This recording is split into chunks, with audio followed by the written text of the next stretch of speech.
What's going on, everybody? We are back. We got episode number 59 of the Club and Sub podcast. Tonight we got Sean Strickland versus Uriah Hall, UFC Vegas 33. The card that no one really wanted. I don't think any of us are really quite sure what this is, but we bet on fights. We do a podcast, and so we would not let you guys down and miss this one. We'll try to keep it light and fun this week. Given the circumstances. Luke is back this week. He's got a computer again at SWR_betting. Lags with us again at Lags_the Capper, and myself, John Stargarian. You can find me on Twitter at MMA Fox.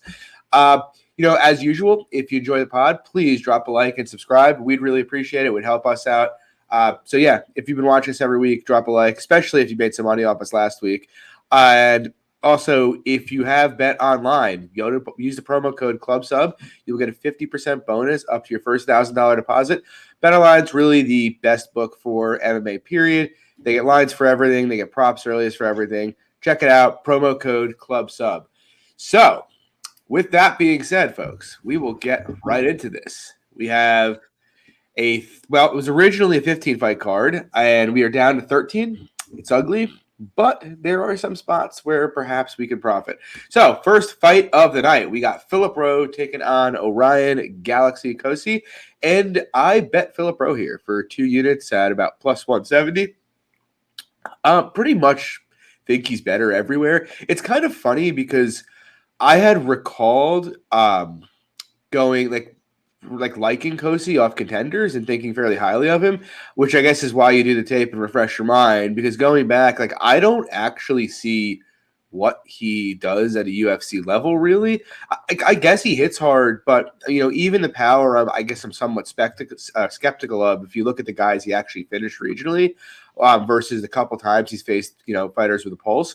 I just don't think he does much well. He has better cardio than his brother. He's a reasonably good defensive grappler, but he's not much of a boxer. He's slow. He doesn't cut the cage well. His output's solid, but he's very, very hittable. Up and on the other side, you have Philip Rowe, and I have never really been a Phil Rowe guy, but Philip Rowe's tall. He's long. He's gonna have a 9-inch reach advantage here, and the thing that bothers me with Rowe is his defensive tendencies. If you blitz him forward and just unload, he's very there to be hit in the pocket. But, offensively, he's a pretty good boxer. He's a decent grappler. And, once he's on top of you, he's a pretty dangerous submission grappler. And so, I don't know. I think Rowe's the better fighter here pretty much everywhere, personally. The fragility issues are real. And I do think if Cosi decided to just bite the mouthpiece, go forward and unload, the chances of a quick knockout are in play. But at a dog price, I think Rowe is almost a must play, to be honest. Luke, what do you think? Yeah, so not for me personally. I don't have a bet on Cosi, but I think him around 60-65% is fair, just because to touch on a couple of the points you hit on. One, the fragility of Rowe I don't like. If he was a guy who's 6'3" and 80 inches of reach and just consistently used it effectively over the course of 15 minutes, that would be one thing. Because to your point, I actually think his just pure technical boxing is actually pretty decent. But the fact that he can get backed up to the cage at times and he just kind of relies on moving and slipping punches makes me a little nervous against a guy like Cosi. And then just coupled with him, I guess on paper, being the better grappler, I don't really think his offensive wrestling is very solid either. And what I will say for Cosi is, he's shown some cardio issues in the past, but I think in his Contender Series fight that, dropped the first round, but a pretty grinding heavy first round, his gas looked exponentially better than it did on any of the regionals. So I definitely hear it. If you're kind of going off of some of the regional stuff too, to say he fades, I mean, I get it, but it's just my opinion. Maybe I'm wrong, but I think his gas is much better, and I can see Rowe having competitive minutes early, but I think Cosi finds his way inside and starts boxing him up and either scores a late finish or wins a 29-28 decision. So going Cosi. Lags, how about you? Yes, I'm also with Luke here, kind of slightly in Cosi as well. But there's kind of minimal tape on the Cosi side, and as well as you alluded to, there's nothing really great that he does in my opinion. He's well rounded, but entering pocket, he's super freaking hittable. And, as you touched on, Rowe has a 9-inch reach advantage here. So I think that's in play as well. But Rowe's hands are down. The defensive tendencies aren't exactly great, as you guys touched on. So I think this ultimately plays down to a really close fight and grindy fight. And I think just like toughness of Cosi might end up, getting him to a decision, or like Luke said, a late finish, but not really confidence level. It's pretty high here. Yeah, fair point. We move on. Second fight of the night. We got a fun one here. Trevin Jones taking on Ronnie Lawrence. Luke, what are your thoughts here? Yeah, so no bet for me, at least currently. I'm looking towards Ronnie Lawrence by decision around that plus 200 mark when more books open up. I think that could honestly probably be maybe the value play of the card. I don't love Ronnie Lawrence in general, just in terms of the spot, because I don't think I'd probably lay the money line on it. But, he's a guy who kind of dances on the outside, switch stances, teeps, side kicks, kind of in and out, darting type of thing. So he's just kind of a pest in that capacity, keeps his volume high, but obviously with fighting a guy in Trevin Jones, it's kind of that like loose defensive nature that really, really terrifies me here. Obviously, given Jones's last couple fights, scoring KOs over guys like Valiev and what's the other guy's name? I'm sorry, I'm blanking on Batista.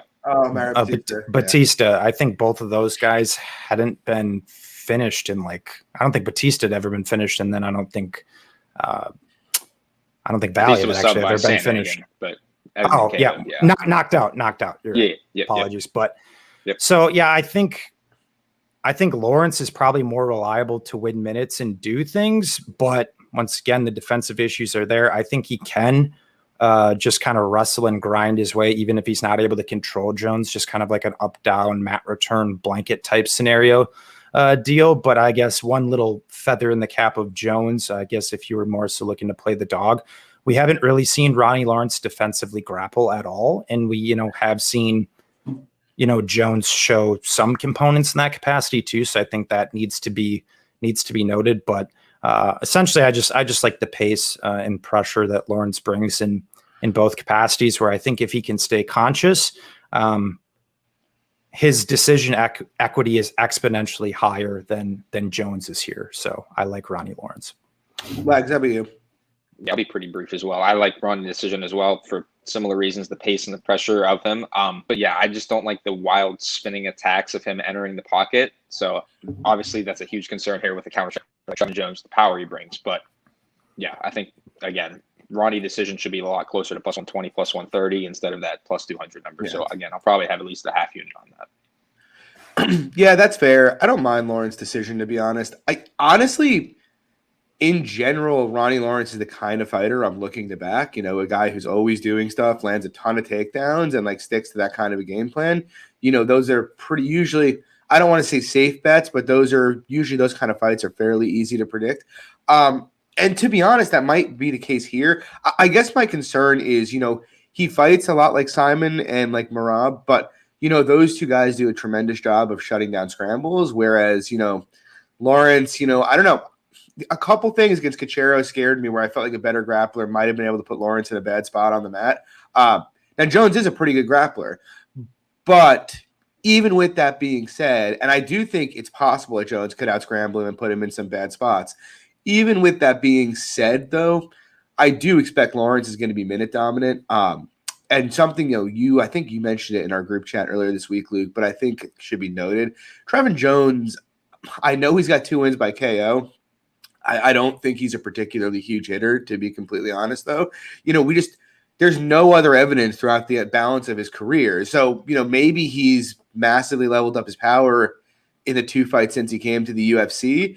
But guys who don't finish fighters finish opponents regionally don't generally start finishing them via KO professionally or in the UFC.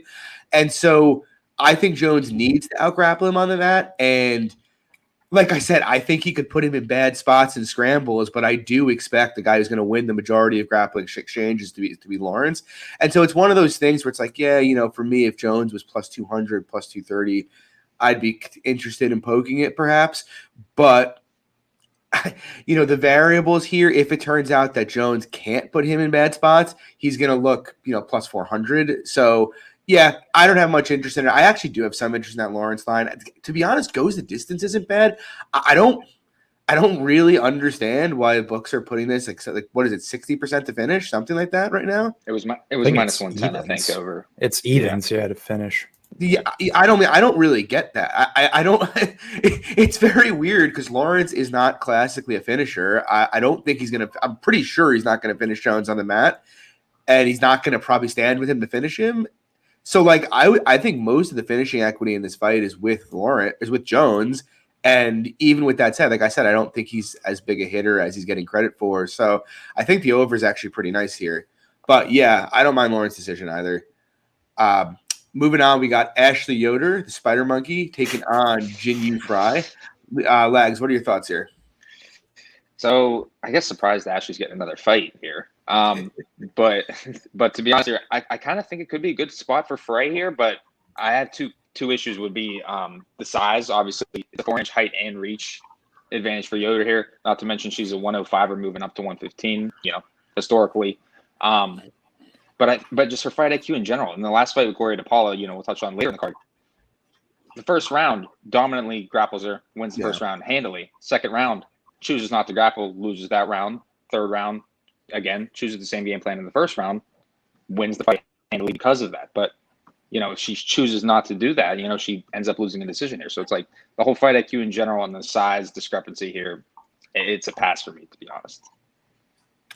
Yeah. I mean, to be honest with you, I think the line is maybe it's a tad wide, but I don't really have much of an issue with it. Like you mentioned, like size is a big issue. I think it's 4 inches of height and 4 inches of reach. Generally, it's funny because I've generally, I think, been higher on Fry than the market, except she just doesn't do anything. Like when she lets her hands go, she's skilled. When she's shown a willingness to grapple, she's shown that she's okay at it. But even like you mentioned, the GDP fight, round 2, she just basically dropped around because, I don't know, she just didn't really feel like engaging. It was very weird. Like, I do think if Fry was to be like, if her husband, who I believe is her cornerman, was to get in her head to actually attempt like 6 to 8 takedowns, she'd probably beat Yoder handily. But what I'm more expecting is it to be a pretty gross striking fight where Yoder lands a bunch of strikes from the outside and probably edges a couple rounds and wins the fight. And Yoder can grapple a bit as well. She's nothing special, but, probably enough to keep the grappling exchanges competitive. So, yeah, look, I mean, if I was like plus 150, I'd be interested, but it's a pass for me. Luke, what do you think? Yeah, really weird fight. I think it's one that I would classify as people would want to kind of plant their flag on the side, but I want no part of it. I don't want to plant my flag on the side here. You want the Spider Monkey, John? Come on. She is hot. No, but it's ironic because I think it's one of the few Ashley Yoder fights where I think she might actually be able to win a fight on volume for a change, because that's just the thing with Frey is she's, outside southpaw, really nice left hand, has a little pop in it when she decides to throw it, but she's just kind of content to stay back there, play that counter game. And it's like, even if you're familiar with Yoder historically, she's also a girl who's easily pushed backwards and largely will play the outside. So I think that's an interesting dynamic of the fight right off the top, is that, well, somebody is going to have to play the bull here, because historically that's just not what both girls do. I'm assuming it's going to be Yoder personally. So just based on optics and her potentially being able to land more, that's why I slightly lean her. And then even if Frey does take a wrestle heavy game plan, I think she can get Yoder down, but I think statistically, actually, Yoder's takedown defense is like 70% or something like that. It's just more so when it's the scrambles, when when Yoder's in dominant position, she loses it damn near every time and ends up on her back. And then that's how she loses rounds. But to play even devil's advocate against myself, though, of the Yoder winning on volume narrative, I mean, the girl was losing minutes at distance to Lavinia Sosa. So it's like, I don't know. I don't want anything to do with it. I would say if you have a stronger lean to a side, I'd say just back either girl by points and just take the better number personally. But yeah, this is a big pass for me. Yeah. Moving on. We have just casually scanning the card might actually be the most entertaining fight of the night here. We have Danny Chavez taking on Kamaka. It's kind of interesting too, because I So I bet Chavez here. I think I have 2 units at plus 110 on him. And, I am not a Danny Chavez guy. If you guys want to go back and recall my opinions on Jared Gordon against Danny Chavez, I was quite confident that Jared Gordon was going to take care of business there, which he did. And it's funny to me because Chavez was minus 150 against Jared Gordon. Jared Gordon is like, outside of having a complete glass chin, is probably like a top 20 guy at 45 and 55. He does have a glass chin, but he's very skilled, and he went out there and he absolutely dominated Chavez. Now Chavez turns around and he fights Kai Kamaka, and he's an underdog, or now pick him around there. And I shouldn't say I hate Kamaka, but I don't really like. I kind of think we have an interesting sample here where they both fought TJ Brown. We saw Brown really find a way to pace Kamaka there in that fight, basically outwork him across all 3 rounds. And while I do myself think Kamaka won that fight, that is there. And on the other hand, we had Chavez, who basically was able to shut down Brown's volume almost completely. And I think that largely has to do with the fact that, Chavez hits hard and he can punish you if you come into the pocket pretty recklessly. I don't really think much of Chavez's game. It's very low kick and, kind of left hook heavy, but I think that's probably going to be enough against Kamaka. I'm personally not a big Kamaka guy. Like, the concern with Chavez is, the concern it's always going to be, which he could get outworked here. But I personally think, he's probably going to shut down some of that volume. You're probably looking at a relatively close striking fight where he has significantly more finishing upside. I don't think Kamaka I think he has 1 submission in his 8 wins and not a single win by KO. And so, and in theory, Kamaka could have, I guess, some wrestling upside, but, Gordon and Brown went 2 of 13 on takedowns against Chavez. So I'd be a little surprised if that's a significant path to victory for Kamaka here. So, yeah, I mean, that's my view. I think Chavez should be a slight favorite, like 55, 60% is where I have him.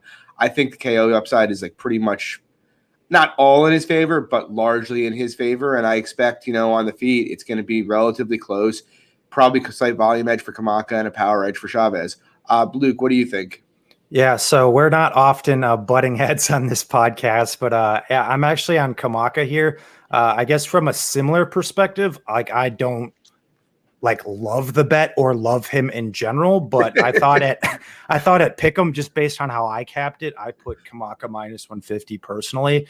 I just think he's going to be the guy going forward and doing more, and assuming that he doesn't get his leg completely chewed up. And if, those boys at Extreme Couture watch some tape, they would know to go in with at least a kick checking game plan. And at least what I saw in watching tape, guys have tried to kick him before, and it does seem like he stands, or at least when guys have started to kick him, that he's cognizant of the kicks coming and he actually looks to raise and check kicks.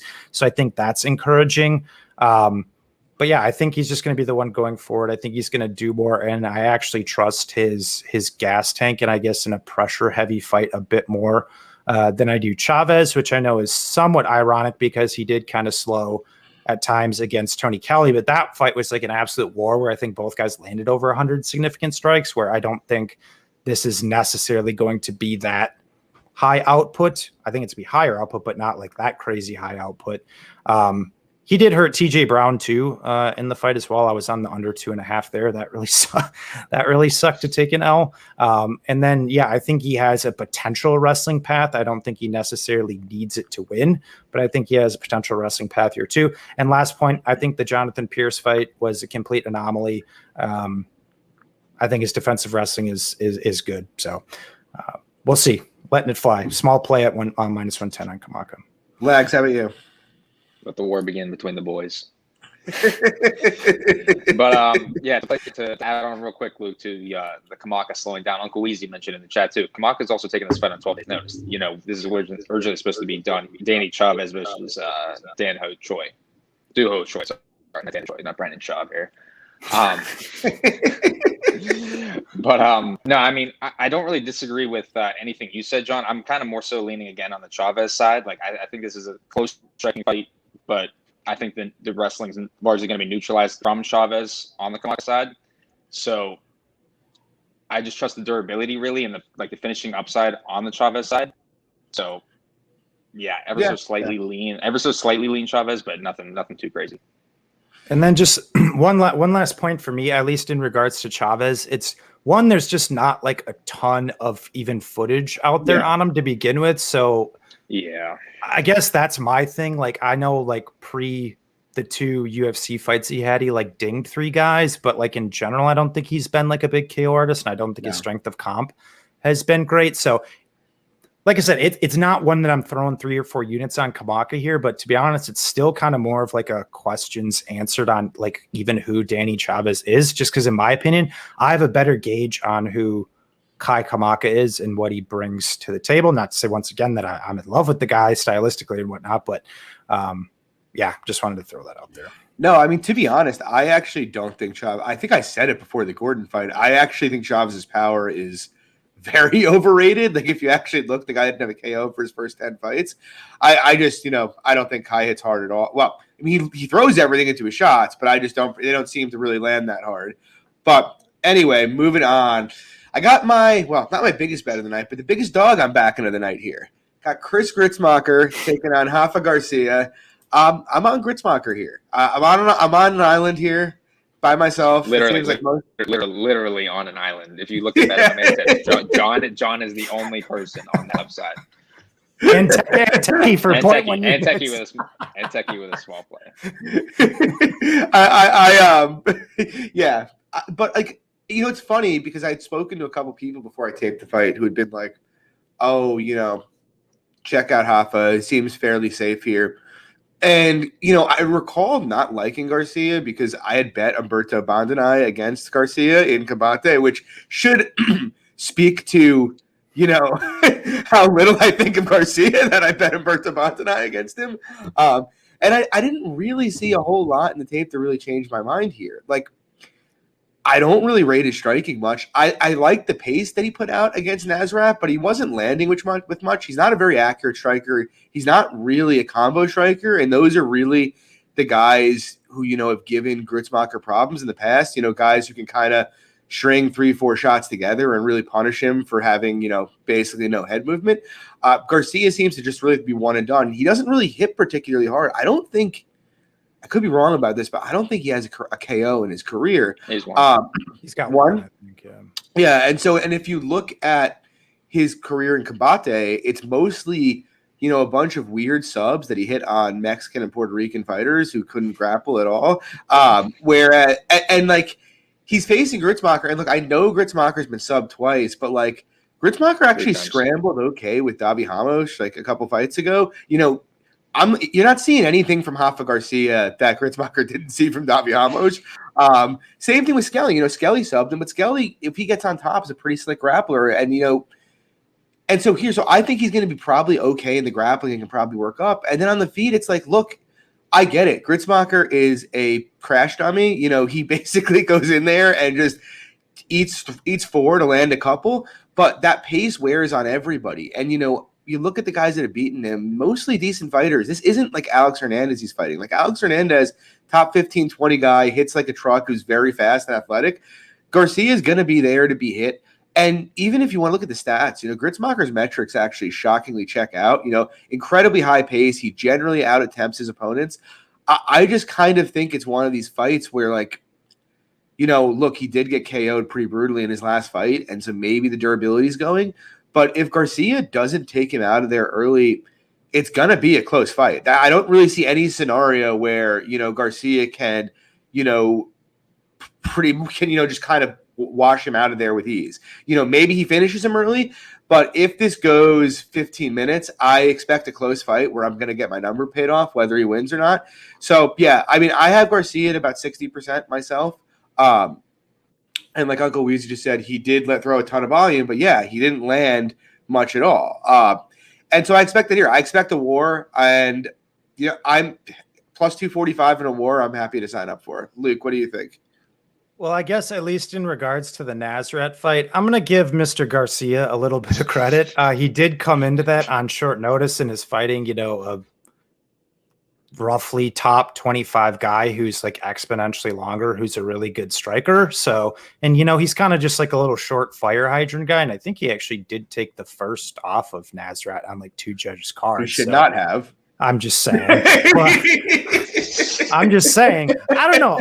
I'm just saying, I think he made like a reasonably decent account of himself. If you go from Umberto Bondinai to Nasrat Hakparas and didn't get finished, because I think going into that, a lot of people thought Nasrat was just going to go out there and knock his ass out. And he hung tough. So once again, was it, competitive? Not really, but still, all things considered for his debut, I think guy needs to give it a little bit of credit. But to your point, John, at least in regards to Gritzmacher, I think that's probably the real credence to Gritzmacher is obviously just the strength of competition. Like, I mean, losing to, ADCC, Davi Hamosh and Chaz Kelly, who's a pretty solid grappler, when a guy, at least in Garcia, primarily just fire hydrant, goes forward, wrestler power type guy. Yeah, I definitely see it. I mean, because it's not like Skelly and Hamos just ran through him by any means on the ground either. So the Hamos fight was close. Yeah. So I definitely hear that. But I guess maybe I'm more so even playing a little bit of narrative that despite him fighting Alex Hernandez in the caliber of Alexander Hernandez, he just was not really reacting to shots well. Yeah. And he is 35 years old now. And like you said, I mean, Garcia historically isn't a big hitter in terms of his KOs, but he does pretty much throw like everything into every one of his shots. Yeah.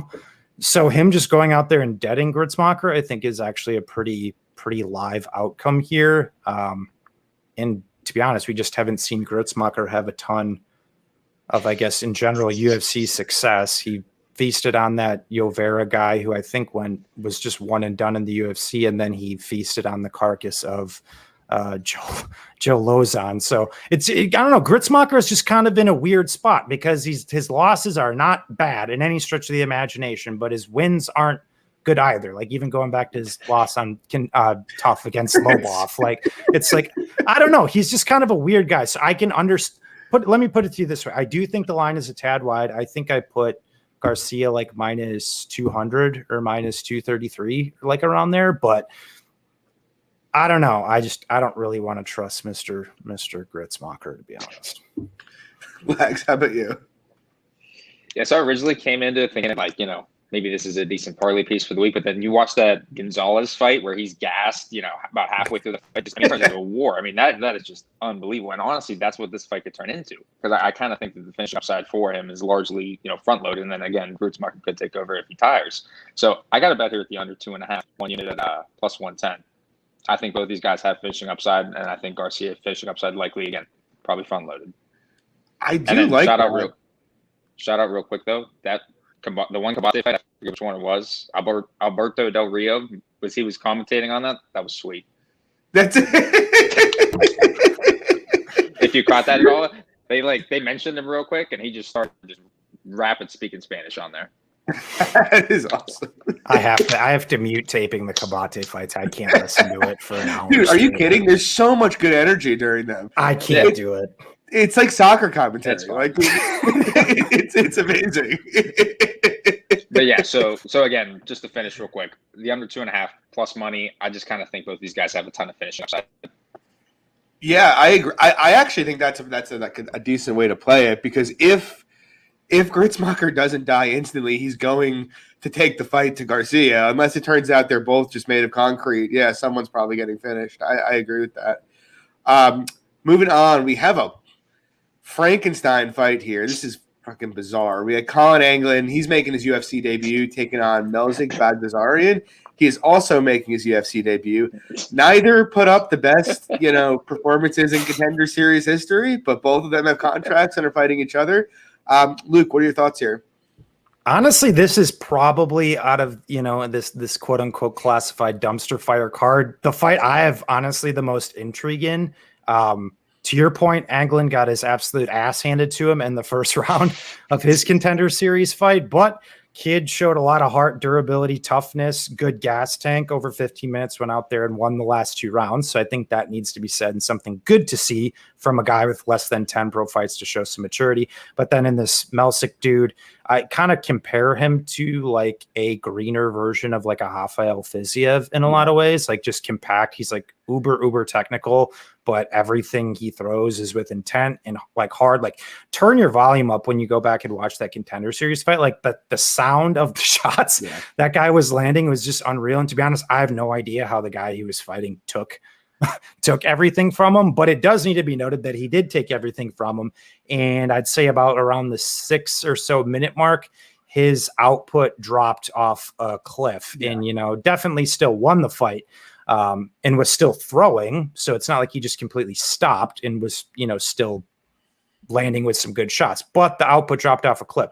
And then, round 1 KO. I think that's honestly probably a pretty good sprinkle. But the tough thing with him is that that's really the only one fight sample we have. And then he's just killed a bunch of bums in like under 30 seconds. So it's like, I think the case is there to be made for Anglin. And I think he's actually taken some money today, and Melsick is down to like minus 130.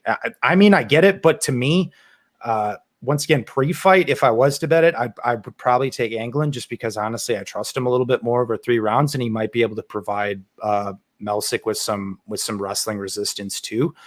But I'd say it's probably one of the better live betting spots of the card. Like if Anglin doesn't get 10-8'd in the first round, you might be able to get a decent number on him after 1, assuming he's like reasonably holding his own. Melsick Pazuko was 1-1 going into 3, right? I think he did drop one of the rounds. I think it was a 29-28. Yeah. And even the third was like by not the biggest of margins, I don't think so. But like, I like the kid though. I think he's got a significant potential ceiling and whatnot. Like even from the grappling perspective, he showed like a really good positional awareness to like defend hooks when the dude tried to take his back on multiple occasions. So not something you always see from a guy, who's 6-1 kickboxer type dude. So I've seen some people saying they're just laying it on Melsick. It's just like, I don't know, man. One fight sample, a guy whose output drops off a cliff halfway through the fight at chalk. I just don't really think that's a responsible bet, in my opinion. Lags, how about you? Yeah, so Luke actually mentioned this was like his highlight fight of the card. It was funny because I actually sent a picture of the of this fight, and I said, "Oh, we lost the Dacus Shamil fight, but we're stuck with this fight." And just going off name value, that's what you kind of think. It's just like, oh, 2 bums coming on there, but it's actually like going to be pretty exciting, probably the fight of the night contender. There's not a ton of fight tape on Melsick. Obviously, like you guys touched on, it's largely KO1 or obviously the cardio drops off a cliff. Able to win a last type of decision, but still, I kind of think the KO1 prop here is probably the best bet, plus 600, because again, largely we see him KO1 or bust. But that's kind of the thing. Anglin, like, to trust him at this kind of slight dog odds, I don't really trust him because I don't think he does anything well. He'll grapple, proactively, but there's nothing really to love about him. He's super hittable, keeps his hands low. It's just a tough, really, I don't know. I would kind of say it's a dumpster fire of a fight, but KO round 1 prop.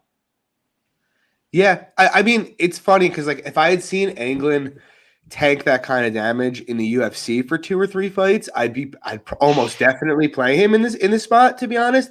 But like it's a pretty big difference going from fighting regional level competition and showing that you're like made of iron to fighting guys who can actually hit hard and fuck you up. And he may be able to. Like I do think in some respects, Luke touched on it a bit, about how Melsick slowed down. I do think if Anglin is able to, still be there after 6 or 7 minutes and staying in his face, there's probably going to be a pivot in this fight, and he's probably going to take over. But skill-wise, I think it's Melsick all day, personally. I don't feel comfortable that. So I would end in there real quick. I don't think Anglin's cardio is that great too to take over here. If he's taking that like a damage in that first six minutes too, because we kind of see him slow down in his fights too. That's a fair point. I guess it's just I kind of trust the guy. If they're both going to be slowing down, I trust the guy's going to be going kind of like Paiva Phillips. The guy's going to be going forward. Yeah, and going for takedowns. And for takedowns. Yeah. But I also don't think Anglin's a great wrestler. So it's like he does go for a lot of takedowns. I like his process in theory. But the Homer Simpson strategy doesn't work for many guys in the UFC. Justin Gagey is a bit of an anomaly. The guys who have been able to implement that strategy, like Chris Grutzmacher, bit of an anomaly, and we'll see if his chin's cracked this weekend. But yeah, I mean, I think I kind of feel the same way as you guys. Like, I think skills wise, Melsic's probably like minus 300, but he has poor cardio, and if he doesn't get him out of there early, it's going to get dicey. I think that KO one is pretty nice. I just can't confidently take a side because it's like, and I'm not trying to like shit on a fighter or anything, but like I bet Bazooka against Melsic, and Dennis Bazooka is not even almost a UFC caliber fighter, and he made that fight really dicey. And so while I think Melsic's chance to finish early is quite high, I just don't really trust what's going to happen if this goes late. So it's a pass for me, but it's going to be an exciting fight. And I do think, especially if you maybe start to see the takedowns come at the end of round one or in round two, it could be a decent live spot for England. Moving on, I'm going to stick with you here, Luke. We got Nico Montano taking on the great hope of China, Wu Yanan. Yeah, I said for weeks or whatever when this was announced, I was like, this is going to be the last fight I'm going to tape because, as we know, Nico's pulled out of the last, I think, 5 booked fights she's had. I even put out a tweet the other day that after all the string of cancellations that came through, I was like, oh, here comes the next one. Nico Montano tears her ACL whilst she's paddleboarding. Just something fucking ridiculous waiting for it. But so far we're at Wednesday and no bullshit has happened. And so, yeah, I played Nico here. I guess reason number one being the strength of competition and just general levels between the two, I think are reasonably evident.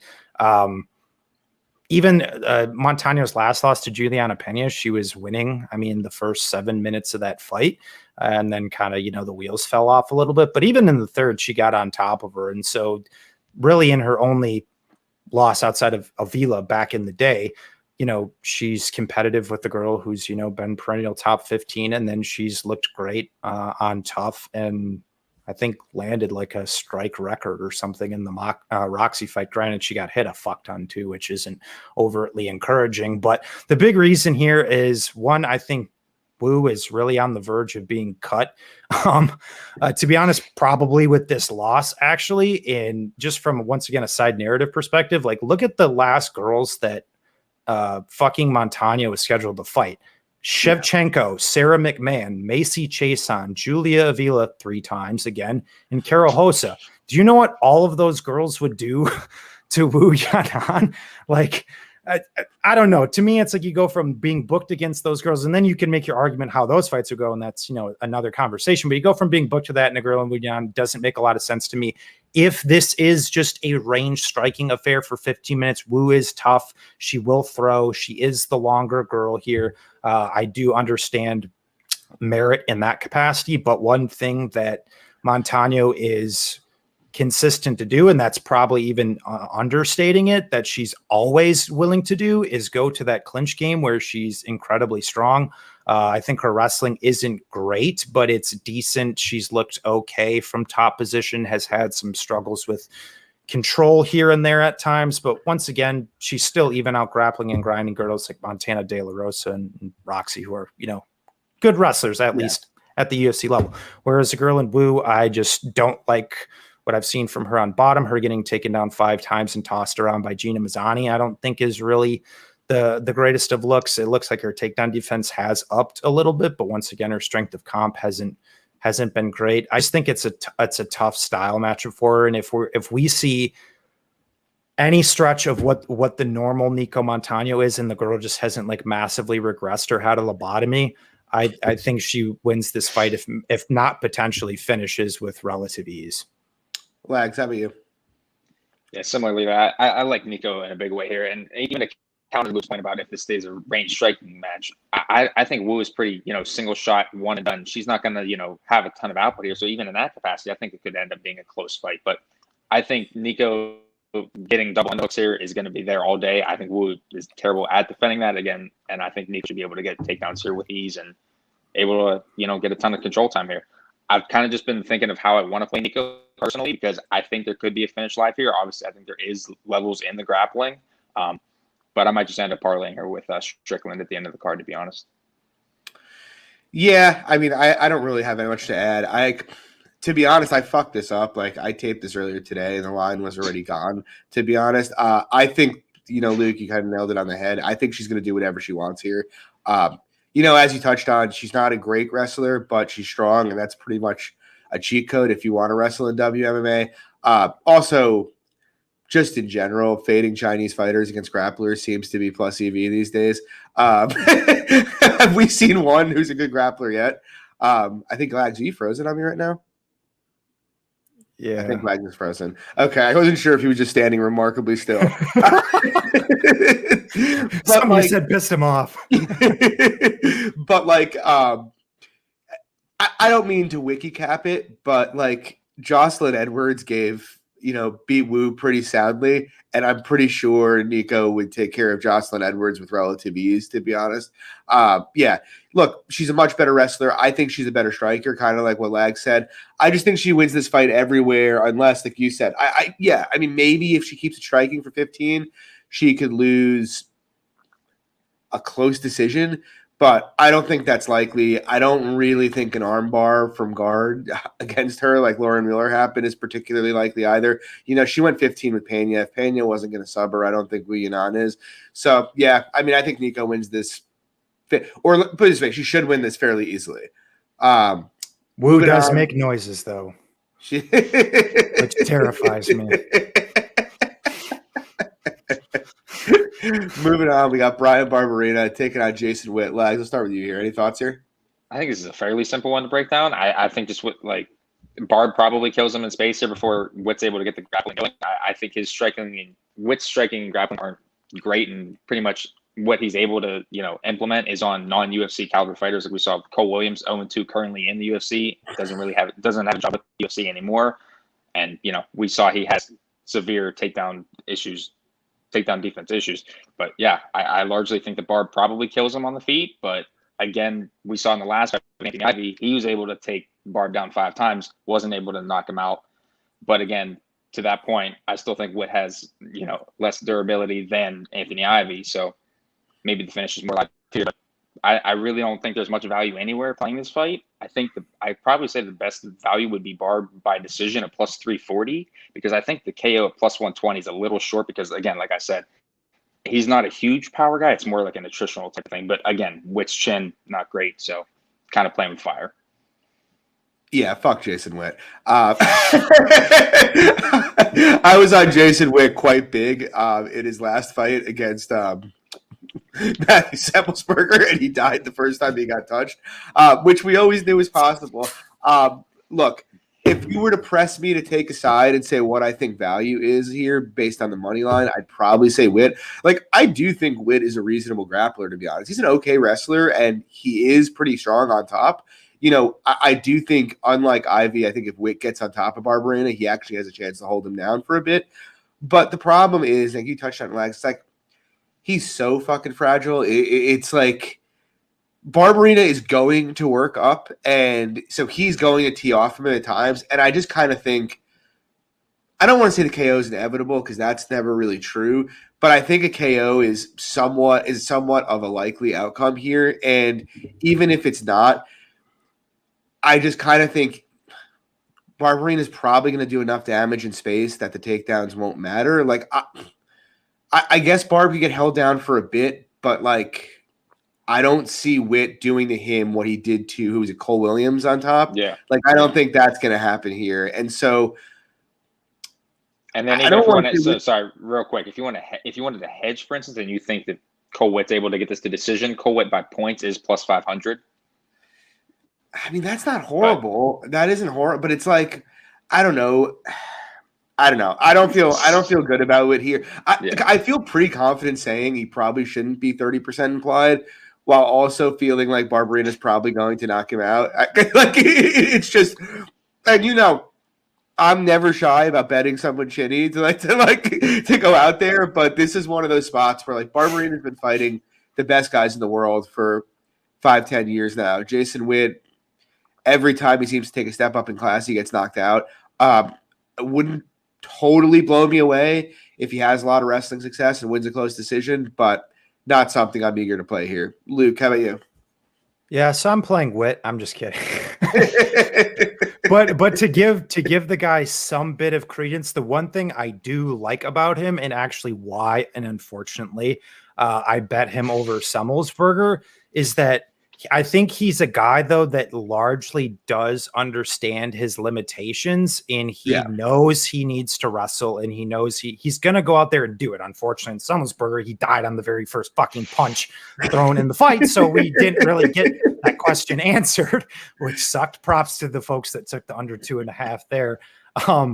But so I do think that is the credence to Witt, is that, he is going to wrestle here. We did see, Anthony Ivy close some distance on him, get control time. I think he got like 5 minutes of control time on Barb, but I think probably 80% of that was just in pursuing the takedowns and not actually on top. He did get on top of him for a little bit, but not very long.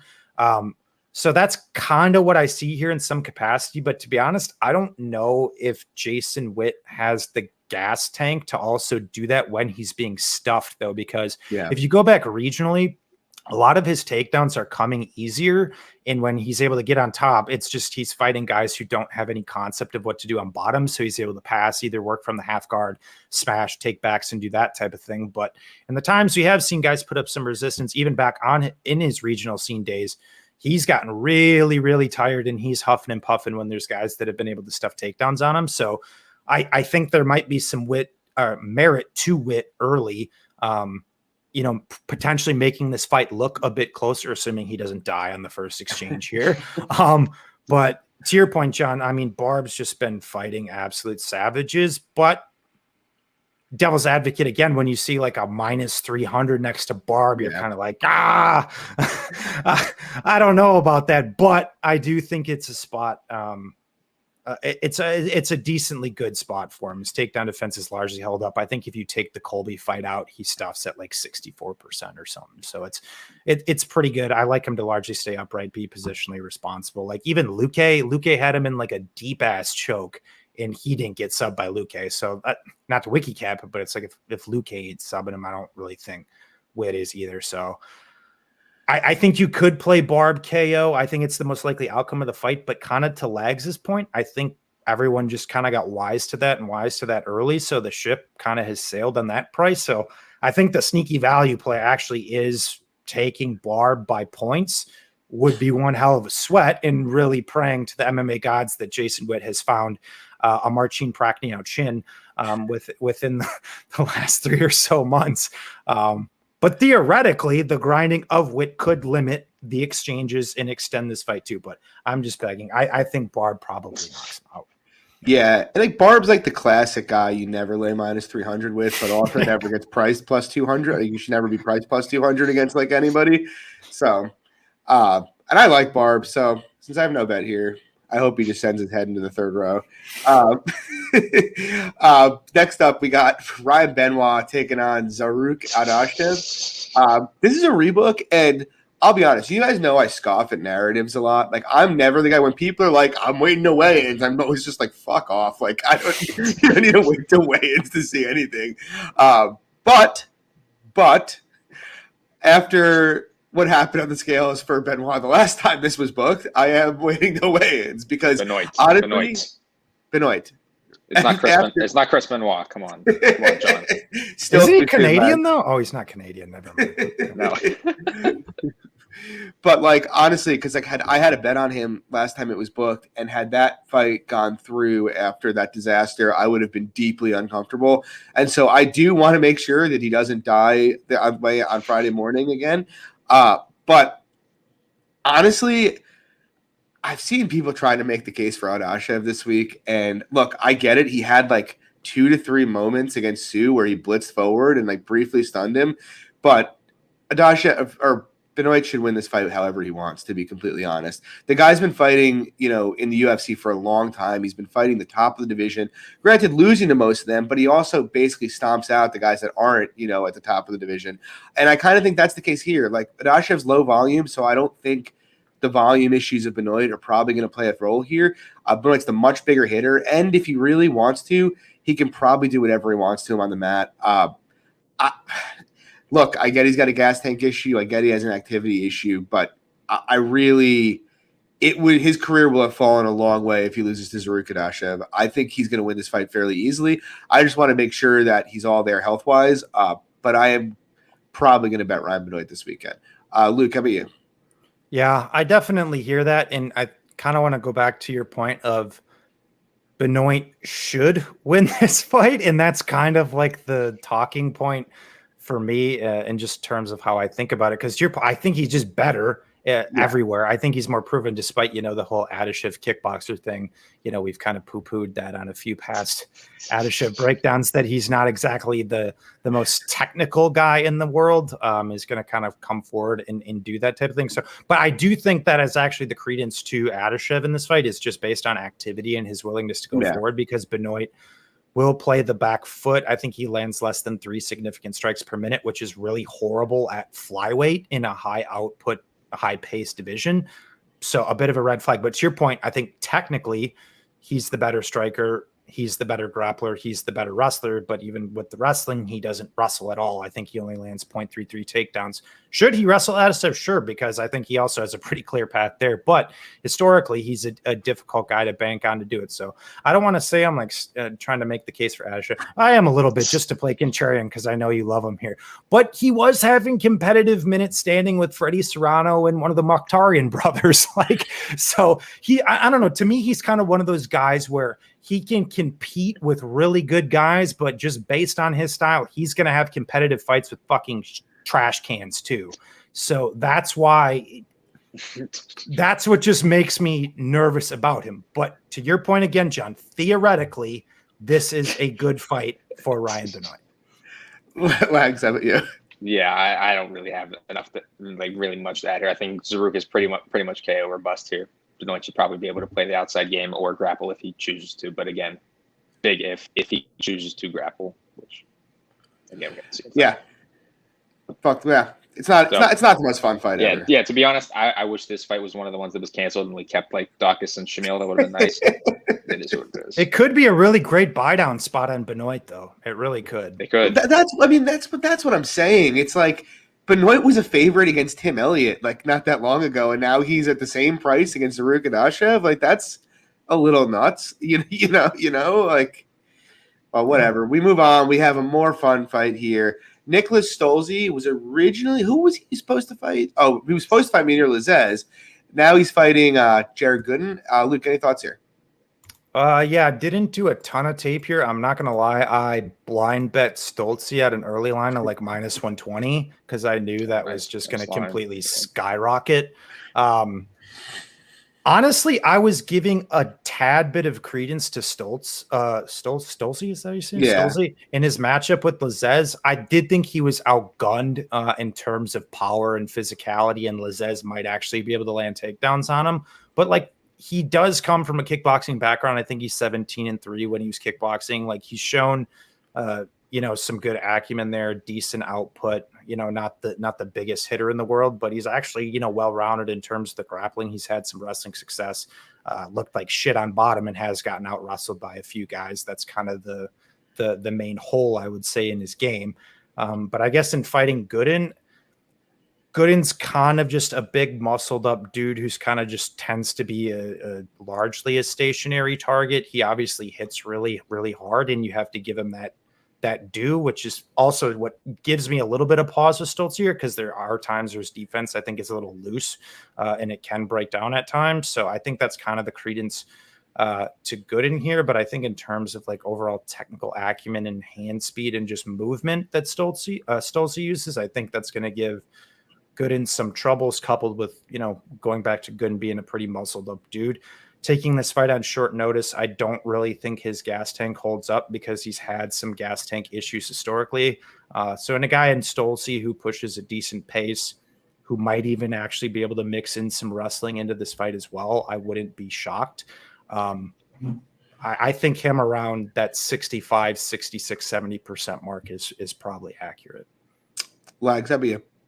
Yeah, I think the line, sitting where it's at is pretty accurate, to be honest. I kind of just think overall it's Stolze, just the overall MMA game, bringing that to this fight against Jared Gooden, I think is just going to be enough. Mixing the striking, good enough striking. I don't think it's going to be too one-sided with the power.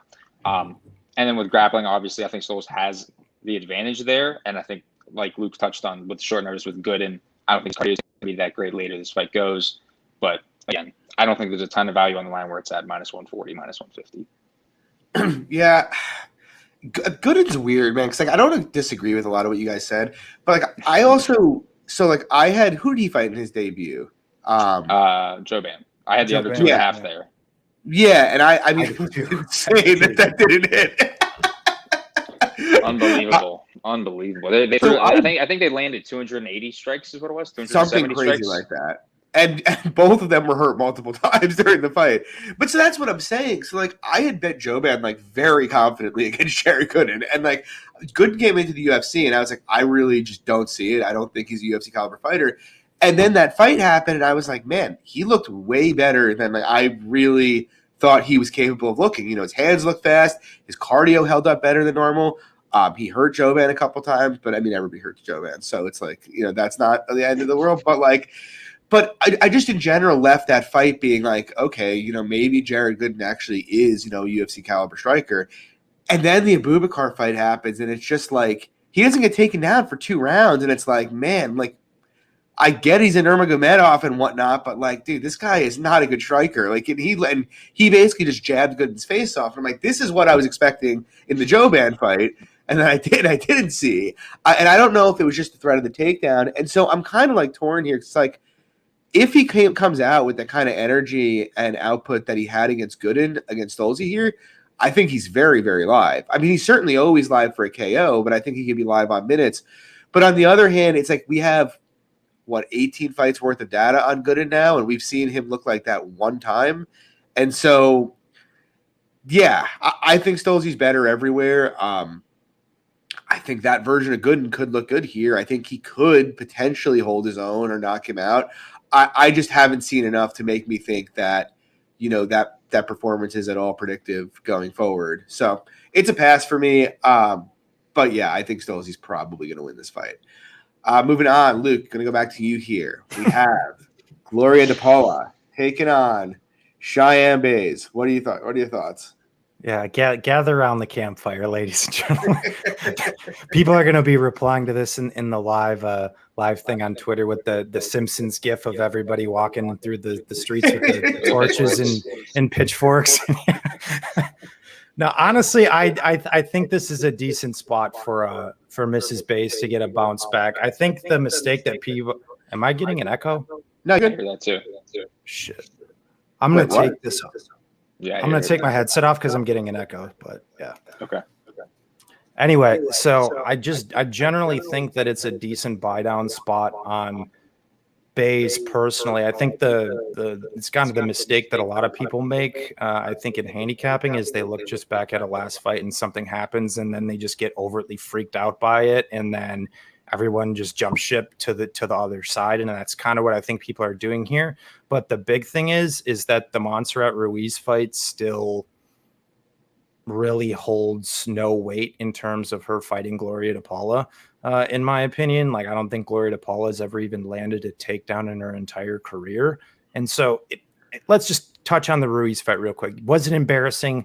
Yes. But the reality is if that doesn't happen, because that was legitimately, if you're familiar with Montserrat Ruiz, that was her only win condition in that entire fight because that's all she's ever won by and that's all she ever does. And Cheyenne Bays is -400 in that spot. So if Ruiz doesn't do that, and Bays stays upright and potentially knocks her out or just picks her apart over the course of 15 minutes, Bays is like what, -300 here against DePaula, because now everyone's also DePaula is everyone's favorite character. And then she goes out there and gets beat by Frey, and now everyone's jumped ship, on DePaula prototypically. But just want to throw that out there. But in terms of the stylistics, I think Bays has her covered everywhere. I think she's the better striker, not by like an overtly significant margin, but I think she is the better striker here. But then the difference here is just the wrestling and the grappling. Bays hasn't like shot a ton of takedowns historically, but in her couple most recent fights, I think it was even like pre-USC, she's wrestled a bit more. She's always looked good on top, and that's kind of been a consistent theme with DePaula, is that she just hasn't looked good on bottom at all. And I think Baze should be able to wrestle and get some top time here. And I don't think she subs her just because Frey did have her back for extended minutes and was threatening chokes. And she did show like submission defense competency against a purple belt who's pretty proven. So I'll give that credence to DePaula. But the issue is, I mean, Jinyu Frey just isn't a great wrestler. I wouldn't even classify her as a good wrestler. And those takedowns in the first and the third came pretty easy. And she got like pretty much 4 minutes to top. I don't think DePaula got off either of those. And it wasn't even really that long ago when DePaula fought DePadua on the regionals, another shorter girl. I know because some people might reference like the length of DePaula here, but she fought another shorter girl in DePadua who was piecing her up, just walking her down and hitting her in the face quite a bit not that long ago. So I don't know. I think it's a decent spot to capitalize on low sentiment on Baze right now because people think she sucks, but in reality, I think she's probably 70-75%, if not actually wider here with the correct game plan. So if DePaula's massively leveled up, if her defensive competency has gotten better that we haven't seen, if her defensive wrestling has gotten better than we haven't seen before, then I say it all the time, then my hat is off. But based on what I watched, I think Baze is the better striker. I think Baze is the better wrestler. I think Baze is the better grappler. So I have 2 units on Baze's money line, and I'm going to be adding to her decision line as well. Lags, what are your thoughts here? So yeah, I mentioned this in the chat a little bit earlier today and earlier this week that this fight kind of gives me Vietnam flashbacks of the whole Felicia Spencer Norma Dumont fight, where we have the striking is largely close, but I expect one girl to have dominant success in the grappling, but obviously we didn't see that in that fight. And, that's kind of my issue here is because I don't really rate Baze wrestling that great, and I think the physicality of GDP could cause her issues here. But again, largely, I think the grappling should win her the day here in this fight. But I think if you're playing Baze, I think you should play her by decision personally. I think it's largely most of her win equity. Yeah, fair. I like Baze a lot. Gloria DePaula has fought 3 women who are UFC, quote unquote UFC caliber, in Ariane Carnelosi, Isabella DePadua, and Jinyu Frey, and she's lost convincingly in all 3 of those fights. I've seen nothing. She beat Macias in Contender Series. Macias is never sniffing the UFC. I'm not sure why she was on Contender Series. Yeah, she won that fight convincingly, and she's beaten a couple bums in Brazil. I have seen literally nothing from Gloria DePaula, though, to suggest that she is on this level. Like, her striking looked okay against Frey, but also Frey didn't throw back. Whenever she did, she hit her. And so I'm expecting Baze, who pushes a high pace, to beat the fuck out of her on the feet, to be honest with you. I don't mean to make it sound like such a hot take. The line against Frey was crazy. If anybody who watched the Isabella DePadua fight knows the holes that are there in Gloria DePaula's game, yes, her offensive striking looks better. Her defensive striking does not. To Luke's point, she is basically a dead fish on the mat if you put her on her back. I just don't really see, I don't want to say I don't see a win condition for her. Obviously, it's WMMA, and if they stay striking, she could edge a close decision. But I think Baze is a much better striker. Not many women in WMMA string combinations together. Baze does. Yeah, Baze has defensive issues, but so does DePaula. Neither girl is likely to KO the other. I expect Baze is going to land a lot more, and I expect if she puts her down, she's going to hold her there. It's just one of those things. Like, I think Baze is actually a pretty decent prospect. Kind of to your point, Luke, it was embarrassing that she lost to Ruiz, but the reality is, she's never really looked like that in any other time. And granted, Ruiz is a better fighter than anybody she's faced, but I don't know. She ticks a lot of boxes for me. From an offensive standpoint, Baze is technically very proficient everywhere, and I really think that's all she really needs here. And again, I don't mean to keep coming back to it with Gloria DePaula, but like, Isabella DePadua is not good, and she was boxing her face off in that fight. Okay, she's much like 5 feet tall too. What was that? She's like 5 feet tall too. Yeah. I mean, it's that's what I'm saying. It's just like, if you're telling me that happened, and like, yeah, it was 2 years ago and DePaula is young, but like, again, I think the Macias fight you almost throw out because she's so bad. Look, I think that Baze is going to win this any way she wants, to be honest. We'll see, though. It's WMMA. Weird shit happens. So, moving on, We got a fun. Well, I don't know if we call it a fun one, but it's a cool fight. We got the co-main That'd be event. fun. Yeah, Kyung Ho Kang, Hanayaya, Legs. Any thoughts here? What I will say is an interesting tidbit about this fight is both of these guys, largely are getting finishes, but when that's not happening, the fights kind of get really sketchy. You see, in his last, Uriah since 2013 has been to 6 decisions. He's only won 2 of those, and one of them was a split. And then on the Kyung Ho Kang side, he's been to 5 decisions since 2013, and 4 out of 5 of those were split decisions. That's kind of, I think, what we're on the table here. I think Kong winning a split decision here is likely on the docket here, because I think Ronnie's big concern here is his cardio issues. I think if he doesn't get that sub in the first round, second round, I think we're likely looking, at Kong taking over here. But my kind of issue is we haven't really seen him defensively grapple outside of really the Guido Canetti fight that I can really remember. I know that he was hurt in the Canetti fight, knocked down, and then he was on top of him for about a minute and a half, and Guido just kind of let him up, to be honest with you, which obviously Ronnie's not going to do here. He's going to, solidify control time on top. So I don't really hate, the Kong bets at minus 130, to be honest, because I kind of think, he's winning fight, the second, third round. I think Ronnie winning the first round at a high clip, but after that, it's kind of tapers off. So I don't know. It's a tricky fight, to be honest with you. Yeah, Legs, I think I agree with you. It's weird because, in my head, I'm I think Kong, if he actually decided to just use his offensive wrestling here, probably has a pretty clear path to victory. Look, obviously, Hani's very, very experienced and very good on the mat, but I think Kong's the kind of offensive grappler who can probably be fine, float on top and be okay. But I don't expect him to do that because no one does that to Yaha. And you see this in all of these fights with these high-level jiu-jitsu guys. No one wants to go to the mat with them. And, you look at Kong and he trusts his hands a lot. And, for good reason. I think he's got very solid boxing. He's got a great jab. And he seems to have a pretty good understanding of range. The problem is he doesn't throw very much, which drives me nuts. And to your point, he hasn't had to defensively grapple that much. My gut is he's probably going to be okay there and that he's probably the side. But also, Hani will, you look at the Simone fight, he will, as long as he has gas, he will push a pace. And so I don't want to be in a situation where I have minus 130 on Kang and he's been in 2 super sketchy rounds and I'm counting on him blowing out Yaha in round 3, in particular because, he's not a guy who really ever is going to step on the gas. He's going to stay at range. He's going to pump the jab, going to throw combinations here and there. I guess gun to my head, Kang's the side. The Brandon Davis fight for me is really sketchy because that shouldn't have been a close fight. He had every skill in the world to dumpster Brandon Davis and yet somehow ended up in a close fight there.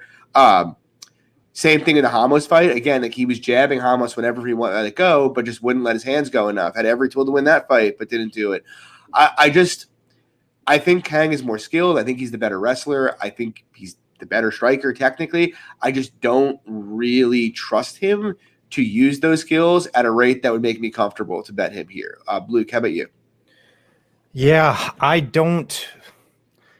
I think it's one of the weirder bookings we've had in a long time, to be honest. It's just a really weird dynamic of a fight. The first thing I'll say off the top, I think both of these guys have had 2 of the most longevity-based favorable careers I've ever seen. They've beat horrible guys. Yes. They're yes. Hani. Go look at Hani Yaya's record, dude. He has beat horrible guys and it's 12-4, 1-1 in the UFC.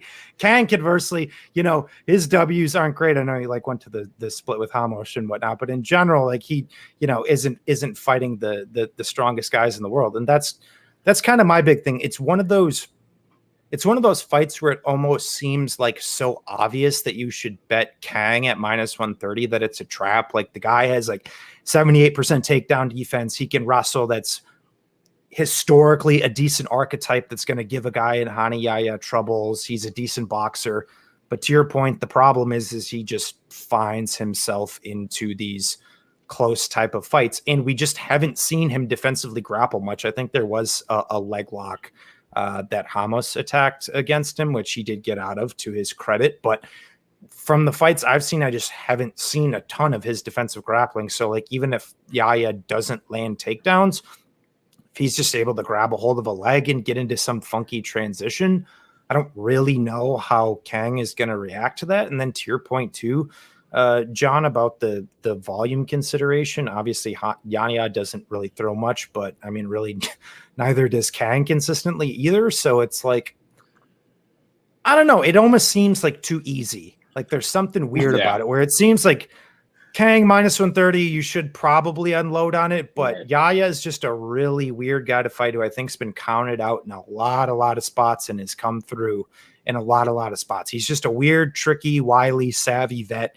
And given that Kang isn't exactly out there putting a pace on guys or just starching people left and right every fight, I don't really feel great about it. So the pick is Kang. I can't hate on anybody betting him because I think hindsight, it could look like a great bet, but I don't know, man. It just has some like trappy like feelings to me. Yeah, I kind of feel like the winner is going to look like a great bet no matter what here. It has that kind of feeling. What were you going to say, Legs? What I will say real quick, though, what Luke was saying about Kong, that's the issue with the fight, too. It's like he doesn't push a huge pace. So, like, Honey gassing, like, obviously we normally see that, but, like, will we see it here? It's like, okay, could there be instances where it doesn't happen? I kind of think I was kind of tempting, and as sweaty as I think it might be, the over 2.5 at minus 140.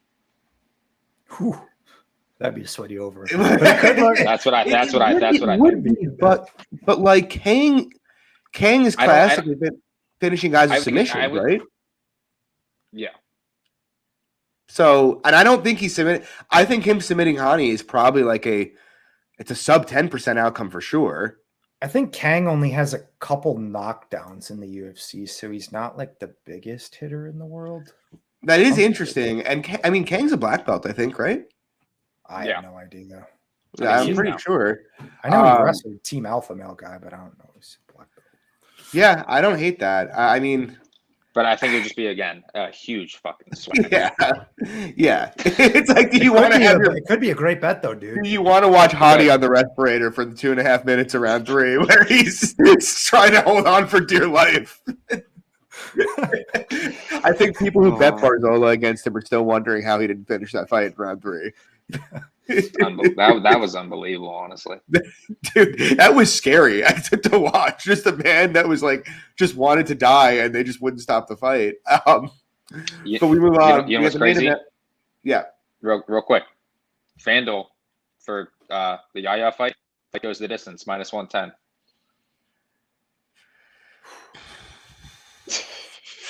I don't want to do it. Get your heart pills out. Yeah. Your blood pressure meds. Anyway, we move on. We had a weird main event. I can't even really say it's fun, to be honest, just because Uriah Hall isn't really in fun fights. You know, I mean, but Sean Strickland, the war, Sean Strickland. So yeah, I mean, I love Sean Strickland. You know, he's great personality, fun fighter. On Brandon Allen. Yeah. Lags, I'm gonna start with you here. I think you have a play, right?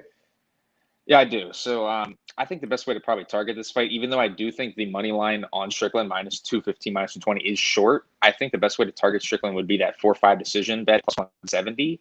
You know, I'll probably play that short, small again, 1 unit plus 170. I just kind of think that's how you would target this fight because I think he's largely going to be the minute winner here, and Uriah's, again, largely going to need that flash KO. And sure, Strickland could, you know, bring that volume and get a finish earlier in the fight, but I think this you know gets at least 3rd round, 4th round. I think we get some rounds here, to be honest, and I think Uriah's chances are largely KO or bust. Yeah, I agree with that. First of all, this should be Chris Weidman's main event. Fuck Uriah Hall's shins, but hashtag rip 2 units. Rip 2 units, dude. I've lost like 7 units on broken bones in the last 2 months. See, well, I was so mad about that card too, because not to mention I was there, so I had 1.5 units on Weidman at plus 130, and then I had that half unit on what was it, Jimmy Crute by decision at plus 410. I'm sorry, Legs. That's horrible, dude. That was looking good. And then wait, it gets better. To top that off, Rose fucking head kicks Wiley. Dude, I bet Weidman. I bet Jacare when he broke his arm against Muniz, and I bet Connor when he broke his leg. It's fucking outrageous. This the last couple months. But anyway, yeah, I mean, look, I think we're all going to have basically the same breakdown here. If this goes to the cards, it's very hard to see how Uriah Hall wins the decision in this fight. The question to me ultimately is how likely is Hall to blast him out? I should say there's two questions. First of all, is Strickland's volume going to taper off a bit because of the power threat coming back at him? It may, which I think would give more credence to your bet, Lags, because I still expect Strickland to win a decision here. Because I had been thinking about the under 3.5, and then the more I thought about it, it's like you look back at any of these fights where fighters with volume volume drops off a cliff, it's always against a big hitter, and I keep thinking about that here that might happen. So I don't have a play on it. I do sort of think my own just general way of betting MMA is basically always give more credence to the guy that can win a decision versus the guy that has to win by knockout. And I do sort of think the line actually might have some value for Strickland. I'm not running to play it, to be honest with you, though, because I don't like how okay Strickland is with trusting his durability. You know, we've seen him do it against big hitters in the past, and it's worked out all right for him mostly. But Hall is really a nuclear level hitter, and that scares me here. You know, the guy's knockdown rate I think is like 2.5%, which is at distance, which is pretty serious. But I don't really have much interesting to say here. I think if Strickland's smart, he'll grapple. Like, he actually is a decent grappler when he decides to do it. And I think he could probably do whatever he wants to Hall on the mat. But I think more likely, I mean, look, he could have done whatever he wanted to Jack Marshall on the mat and decided he wanted to swing to death in the middle. And so I think Strickland has every tool to be minus 300 in this spot. I am not a Uriah Hall guy, but I do respect the athleticism and power of Hall, which is enough to keep me off of Strickland minus 230. But at the end of the day, like, I can't get past Devon Lewis putting it on Hall for 13 minutes. Like, come on. This is not like Strickland really has every tool to win this very, very easily. But no bet for me, but I think Strickland should handle Hall here. Luke, what do you think? Yeah, it's tough for me because I talk about it with a couple fighters that I just kind of have them fall into the anomaly type category for me, where they're just, you can't really look at them through a traditional lens in terms of your handicapping. And to Weezy's point, he has 8 UFC knockdowns, and I think that puts him third right now in terms of active middleweights, which is pretty fucking crazy. The guy hits really hard, to even give some credence to him and at least how Strickland has, been finished. It was a spinning wheel kick against Zaleski dos Santos that put him down too. So I think that's interesting. But to your point, in terms of how we're generally looking at these fighters and how we're betting them, is the guy who's clear to win minutes. I think Hall, in his fights that have hit the cards, he's 2-4. One of those was against ACJ, which he won based on damage and knockdowns, not that he was really winning minutes in that fight. I think the only other one was like against Thiago Santos back in the day. So I think it's well established over a long track record that the guy is just not a great minute winner. So I think depending on how you bet this fight really comes down to one thing for me, and that's what percentage you assign a Uriah Hall KO at. Because I think, to your point, Legs, I think you can make a very solid case for that 4-5 decision having a ton of value. I think you can make a reasonably solid case that Strickland's money line is value. Because I guess the last thing I'll say is, when it comes to Hall and the not winning minutes thing, we've talked about this in the group chat too before, John, that like, it's not out of the question for a guy who's terrible at winning minutes, but who's extremely powerful, to win rounds based on damage and knockdowns. But to me, I give that more credence in a 3-round fight, not a 5-round fight. So yeah, I just don't really see a scenario where Strickland's not winning minutes. And I guess to talk to your point real quick too about that, maybe he dials it back a bit because of the power. That's also what makes me a little nervous, because I don't think he does. I think Strickland's just Strickland. The guy isn't like really the most intelligent human being in the entire world.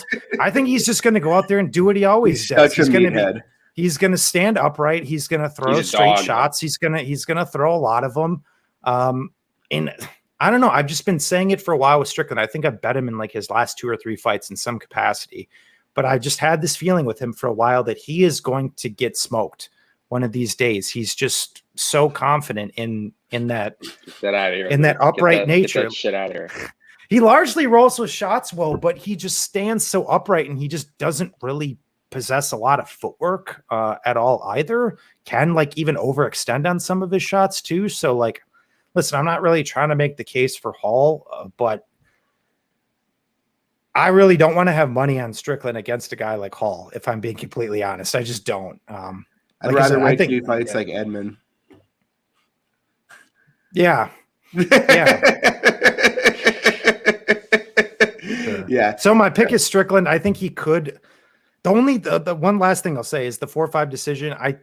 I think he actually could finish Uriah Hall before that because Uriah Hall does have like some snowflakey type tendencies.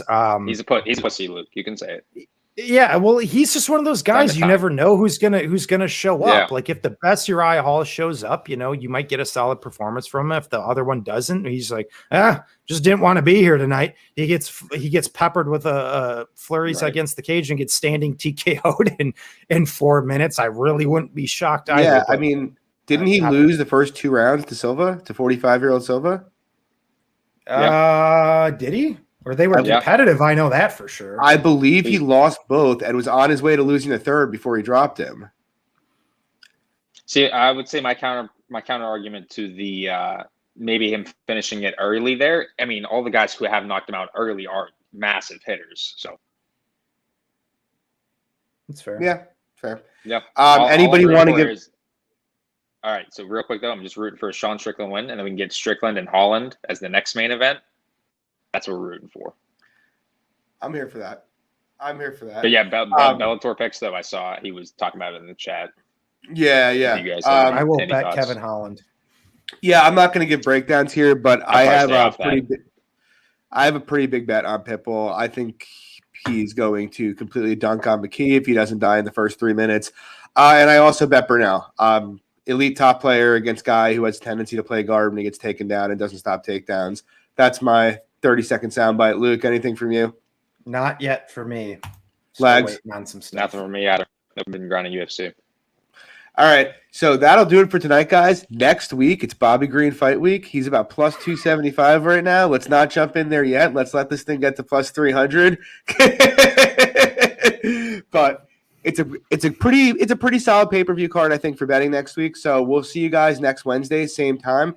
If you like the show, please drop a like and subscribe. And as always, I'm John at MMA Fox, Luke at SWR_betting, and Legs at Legs_the Capper. Have a good one, everybody.